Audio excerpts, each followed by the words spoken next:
네, 평창올림픽에 참가할 북측 선수단과 고위급 대표단 등을 논의할 실무회담이 오늘 오전 10시 판문점에서 열립니다. 네, 고위급 회담에서 큰 틀을 논의한 만큼 오늘은 세부적인 내용들을 논의할 것으로 보이는데요. 전문가 두 분 모시고 자세한 이야기 나누겠습니다. 차도현 아산정책연구원 개건연구위원, 김대영 국가전략연구원 연구위원 나오셨습니다. 어서 오십시오. 네, 안녕하십니까. 네, 위원님, 자 이제 10시, 오늘 10시 네. 남북 차관급 실무회담이 열리는데요. 네네. 우리 측은 천혜성 차관이 나오고 네. 북측은 전종수 조평통 부위원장이 수석 대표로 나오는데 네네.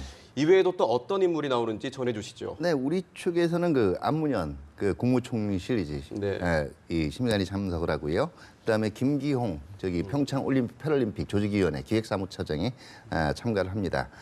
북한 측에서는 이제 전종수 부위원장이 수석 대표고요. 네. 원기로 이 북한 체육성 부상 그리고 김기용 민족 올림픽위원회 이제 이 쪽에서 참가를 하고요. 다만 이제 지금 뭐 새로운 인물이 한 명 지금 대표단에 추가가 됐다 그래가지고 화제가 되고 있죠. 네. 예, 그런데 이제 이번에 북측이 대표단의 이름만 통보한 것으로 알려졌습니다. 직함은 빼고 그 의도가 뭘까요? 아무래도 이제 우리 통일부가 과연 이제 북측 인사들에 대해서 어느 정도 알고 있나를 약간 시험해보는 테스트 성격일 수도 있고요. 아니면 뭔가 서류상에 착오일 수도 있을 수도 있는데요. 제가 봤을 때는 아무래도 좀 뭔가 우리 통일부가 북측 인사들에 관련된 그런 데이터베이스를 확실하게 구축하고 있나를 좀 시험해보는 성격이 좀 강하다고 보여집니다. 특히 이제 김강국 같은 사람은 사실 좀 처음 보는 그런 인물이기도 한데요. 뭐 추측컨대 아무래도 오늘 회담 자체가 이제 올림픽 선수단과 관련된 사항이다 보니까 뭐 체육계 인사가 아닐까 좀 이렇게 추정을 해봅니다. 네, 우리 측 대표단은 천혜성 차관 한 명이 나오고 북측은 차관급이 2명이 포함된 것은 북한이 평창올림픽 참가 관련해서 실무협의에 그만큼 신경을 쓰고 있다는 의미가 아닐까요? 네, 뭐 신경을 쓰고 있다라는 얘기도 되고요. 네. 또 서로 이제 급상으로 이게 차관급이냐 아니냐 서로 북한하고 우리하고 이제 정부 조직 자체가 틀리기 때문에 네. 꼭 수평 비교하기는 좀 힘든 면은 있어요. 그리고 이제 지금 뭐 김강국이라는 인물이 과연 어떤 인물이냐 왜 나오느냐 가지고 의견들이 분분한데요. 원래 북한 이름 중에서 국, 철, 강, 광 들어가는 인물들이 굉장히 많습니다. 네. 많고 사실은 뭐 이 인물이 갑자기 포함됐다 그래서 전체적으로 협의 과정이 뭐 바뀌거나 그러지는 않아요. 그러니까 적어도 뭐 한 세기에 날까 말까한 협상의 귀재가 나타나지 않는 한 그 사람이 수석 대표도 아니고 그 사람 때문에 갑자기 협상의 전반적인 의지하고 분위기가 바뀌지는 않습니다. 네, 사실 김강국 대표를 제외한 남북 대표들은 지난 고위급 회담에서도 이제 만난 적이 있었고 그런 만큼 이번에는 신속한 협상이 이루어질 수도 있겠죠. 뭐 큰 틀에서는 이미 남북 고위급 회담에서 대부분 논의가 됐고 그다음에 앞선 이제 뭐 예술단 같은 경우에도 비교적 순조롭게 해결됐기 때문에 오늘 회담도 그렇게 어렵지는 않을 것 같습니다. 다만 이제 어떻게 내려올 것이냐, 육로를 통해 내려올 것이냐, 아니면 해로를 통해 내려올 것이냐, 아니면 고려항공을 타고 내려올 것이냐, 뭐 이런 문제들이 사실 어떻게 보면 난관이 될 수가 있는데요.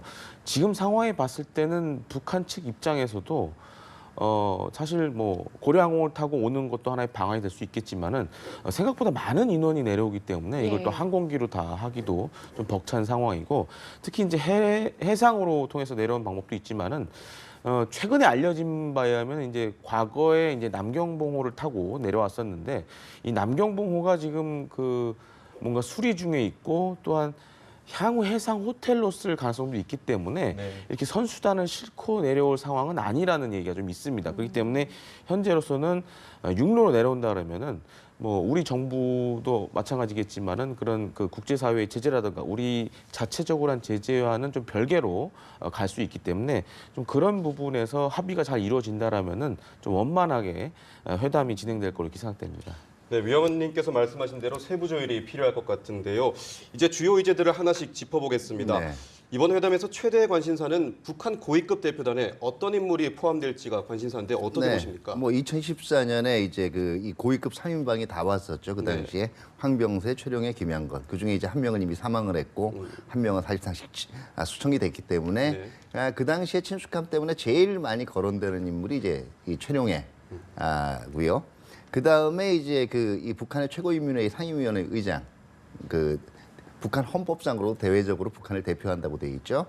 김영남 위원장이 얘기가 되고 있고 또 그 김정은 위원장의 동생인 김여정 네. 당 부부장도 얘기가 되고 있는데요. 이거와 관련해서 이제 제가 한 말씀 드리고 싶은 거는 지금 우리 사회에서 이미 이렇게 누구를 예단해서 예. 누가 오면 제재의 어떤 부분에 걸리게 되는데 이 부분은 뭐 또 이렇게 해석하면 괜찮다 이런 얘기들이 오가요. 네. 근데 제가 보기엔 순서는 이거예요. 우리는 우리 원칙들이 있거든요. 비핵화라는 게 포기할 수 없는 원칙이라고 얘기했기 때문에 우리 제재든 유엔 제재든 아니면 미국 측 제재든 걸리는 인물이 있다면 일단 북한이 누구를 이제 보내겠다라고 제의하는지 예. 들은 다음에요. 우리가 그런 사항을 그냥 얘기하면 돼요. 이런 부분이 걸린다. 그러면 북한이 그래도 보내겠다 그러면 그럼 왜 올라 그러느냐? 뭐 정말 비핵화 의지가 있느냐? 그런 다음에 우회로를 찾아주는 거지. 우리가 이미 과거에 우리 제재 이런 제재에 포함됐지만 이런 방법이 있고 그럴 필요가 전혀 없다라는 거예요. 근데 자꾸 이런 게 얘기가 되고 있거든요. 여기 그 양반 팬클럽이 있는 것도 아니고요. 왜 그렇게 돼야 되냐고요. 예, 우리가 주도적으로 이끌어 나가자는 게 이제 주장이신 그렇죠. 것 우리 같은데요. 중심 잡아야 된다는 얘기예요. 예. 그렇다면 이제 이번 실무회담에서 남북 공동 입장과 또 단일팀 문제도 거론될 것으로 보이는데 오늘 결론 지을 수 있을까요? 이 단일팀 문제라든가 그 공동 입장 관련된 부분은 예. 고위급 회담에서 어느 정도 좀 의견이 오고 간 것 같고요. 네. 특히 그 전에 뭔가 이제 공식적인 접촉이 아닌 비공식적인 접촉들을 통해서도 뭔가 얘기가 오고 간 걸로 보여지기 때문에 예. 뭐 북한이 만약에 거부하지 않는다라면은 크게 뭐 이렇게 어려울 부분은 없을 것 같습니다. 다만 이제 IOC와 북한 IOC 간에 이제 어떤 종목에 참가할 것이냐 그리고 이 선수단의 뭐 지원 부분 관련된 부분이 아직 그 명확하게 공개된 게 없기 예. 때문에 네. 아마 오늘 회담에서 북한 측에서 IOC와 협의한 내용을 우리 측에 뭐 알려준다라거나 이런 식으로 진행이 될 것 같고요. 그런다 그러면 뭐 공동 선수단이라든가 아니면 공동 입장과 관련된 부분도 어느 정도 진전이 있지 않겠나 이렇게 생각됩니다. 제가 보기에는 일단 네. 이 공동 입장 부분들 그다음에 이제 한반도기 이런 부분들은 예. 전례가 있고요. 또 그다음에 이건 남북한 간에 충분히 타결이 되면 합의가 될 수 있는 문제들이기 때문에 예. 오늘 회담에서 다뤄질 걸로 생각이 됩니다. 다만 지금 단일팀 문제는 우리만 남북한만 당사자가 아니고 IOC의 결정이 있어야 돼요. 그렇기 예. 때문에 여기서 뭐 단일팀으로 간다, 단일팀 규모가 어떻게 된다를 섣불리 얘기할 수 있는 건 아닙니다. 다만 하나 지금 좀 아쉬운 점은 남북 공동 입장 같은 경우에 그동안 여러 차례 전례가 있었기 때문에 그렇다라고 네. 하더라도 사실 단일팀이라는 게 어떤 과정을 거쳐서 결정이 됐는지 이게 북한이 원했던 건지 아니면 우리 측이 먼저 이런 안을 내기로 합의했던 건지 합의를 했다면 어떤 여론 수렴 과정을 거쳐서 이런 결론이 나왔는지 자체가 지금 알려지고 있지가 않아요. 지금 그동안 우리가 한국 사회가 발전하고 한국 정치도 발전을 하면서 많이 그 개선됐다라고 하는 면이 정책 결정 과정의 투명성 면이거든요. 네. 예. 근데 이 부분만 계속 지금 어떻게 결정될지 아무도 몰라요. 이건 좀 아쉬운 부분이에요. 네, 알겠습니다. 일단 한편 2달 전에 총성이 열렸던 판문점을 통해서 대규모 북한 예술단이 내려온다고 합니다. 다른 네네. 경로도 많을 텐데 이제 판문점을 선택한 이유는 화해의 제스처라고 봐도 될까요? 네, 뭐 분명히 상징성이라는 거는 판문점이라는 게 여러 차례 그 대화도 열렸지만 이 판문점이 있는 구역이 공동경비구역 아니겠습니까? 네. 12월 달은 여기서 이제 탈북도 있었고요. 그만큼 긴장과 대립의 상징도 되는데 이게 열리면서 북한 대표단이 내려온다라는 건 그만큼 상징성이 있는 면도 되고요. 네. 결과적으로는 육로를 택하다 보니까 결국 판문점이란 구역이 이제 다시 한번 부상이 될 수밖에 없는 거예요. 네. 더구나 이게 지금 겨울철이잖아요. 겨울철이기 때문에 사실은 동해 축선 쪽으로 내려오기가 조금 교통면에서 어려울 수도 있어요. 그렇기 때문에 판문점을 통해서 아마 예술단이 이동하는 것이 그동안 도로라든가 이런 사정으로 볼 때 가장 무난하다라고 판단이 됐겠죠.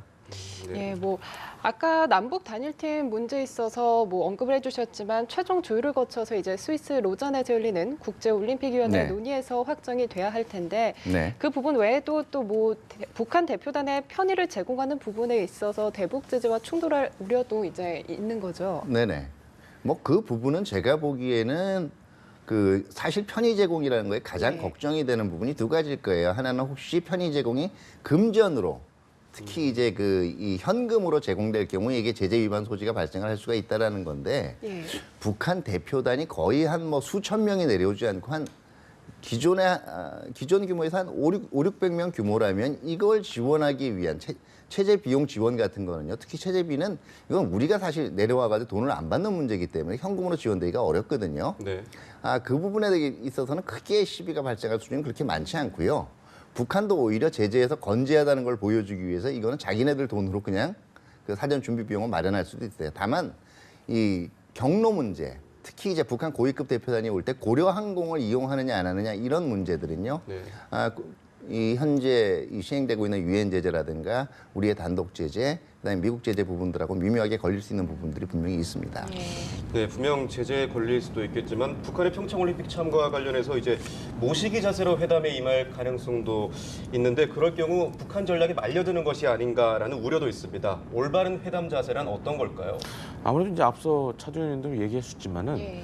우리가 어떠한 기준을 가지고 기준과 결정을 가지고 회담을 임하느냐에 따라서 끌려가느냐, 끌려가지 않느냐라는 게 분명히 있습니다. 네. 그렇기 때문에 중요한 것은 우리의 자세이고 태도라고 할 수 있겠습니다. 그런 부분에 있어서 지금 사실 우려가 되는 부분이 앞서 말씀해 주신 그런 모시기 자세라고 할 수 있겠는데 네. 너무 북한 측의 그런 의견에만 끌려간다 그러면은 사실 지금 사실 그 예술단이라든가 응원단 사실 선수단에 비해서 너무 많은 사람이 오고 있어서 일부에서는 주객이 전도되는 거 아니냐라는 예. 얘기까지 나오고 있는데요. 네.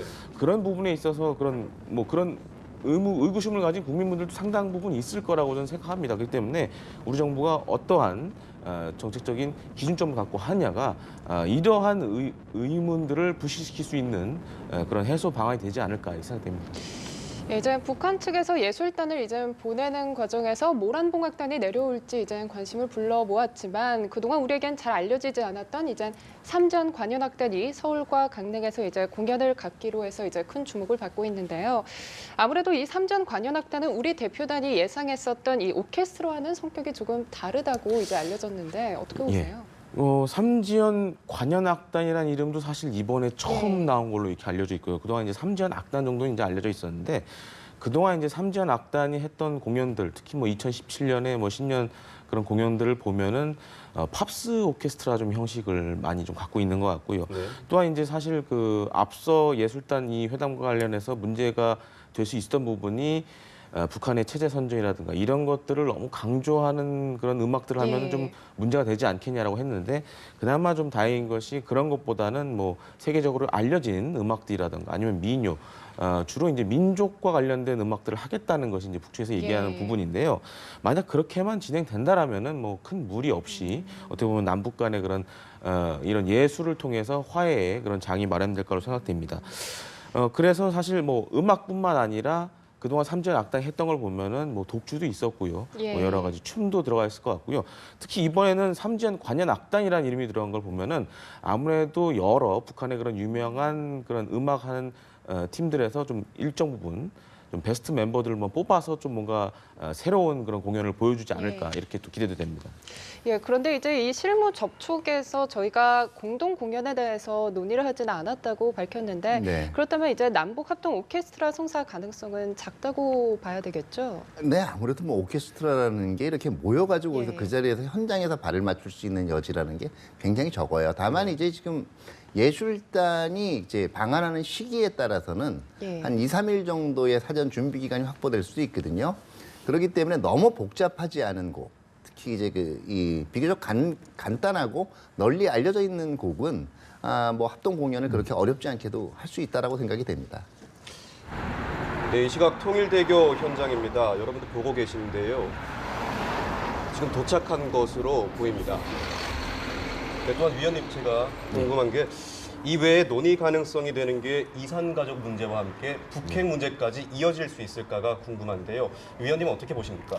글쎄 오늘 회담의 그런 성격으로 봤을 때는 일단 네. 평창 올림픽에 좀 초점이 맞춰져 있는 것 같고요. 네. 물론 이제 우리 정부가 희망하는 뭐 이산 가족이라든가 아니면 남북 군사 회담 같은 경우, 특히 이제 남북 군사 회담 같은 경우에는 육로로 판문점을 통해서 온다라면 사실 뭐 가능성이 좀 적다고 할 수 있겠습니다.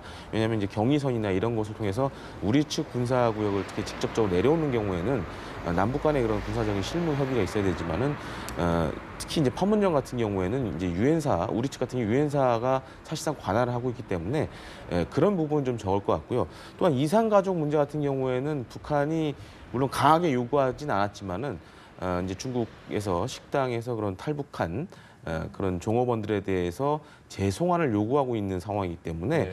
이것 또한 좀 물론 북한이 강하게 주장하진 않았지만 예. 이것 또한 좀 쉽지 않지 않나 이렇게 좀 생각이 됩니다. 네, 모든 합의 과정에서 그러지는 않아야겠지만 변수가 있다면 뭐가 있을까요? 근데 이제 변수가 있는 거는 이제 가장 아까 얘기했지만은 이 우리의 그 편의 제공 예. 이렇게 돼 있죠. 고위급 회담에서도 이제 우리가 거기 대표단이 참가하고 거기에 적절한 편의를 제공한다라고 돼 있는데 그 편의 제공이 이제 유엔 제재 부분이랑 그다음에 우리의 단독 제재 부분이랑 걸리냐 안 걸리느냐가 있고요.